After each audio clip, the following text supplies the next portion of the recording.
La Syrie connaît un afflux diplomatique occidental des représentants des instances et pays européens et reçoit aujourd'hui les principaux représentants du ministère des Affaires étrangères américain. Un déplacement qui coïncide avec la date butoir de renouvellement des sanctions et la loi César à l'encontre de la Syrie la semaine prochaine. Les États-Unis ainsi que les pays européens tentent de se repositionner et asseoir leur influence tout en mettant à leur profit ce changement de régime pour leurs propres intérêts politiques et économiques. François Bachat, politologue libanais.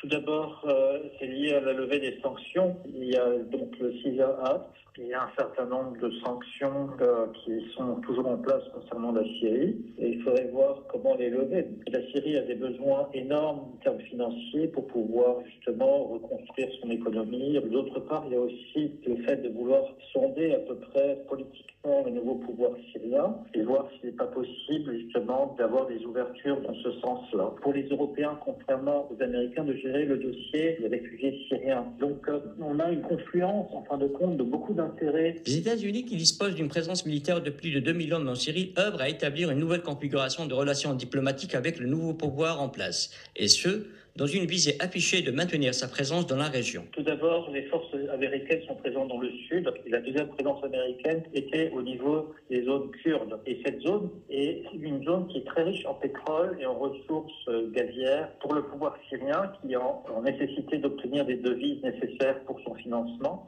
Et il est nécessaire de collaborer en fin de compte avec les Américains pour reprendre le contrôle de ces finances. Parce qu'il y a une nécessité absolue de reconstruire économiquement la Syrie. Et c'est là où les Américains, en fin de compte, ont un levier important sur le nouveau pouvoir en Syrie. Même si l'Union européenne a affiché sa volonté d'apporter sa pierre à l'édifice de reconstruction de la Syrie et à alléger les sanctions contre ce pays, elle conditionne ses aides à la question migratoire et le nombre important de Syriens établis dans ces pays. Une posture qui transcrit la réalité de ce ballet diplomatique qui vise en premier lieu à répondre à des intérêts occidentaux.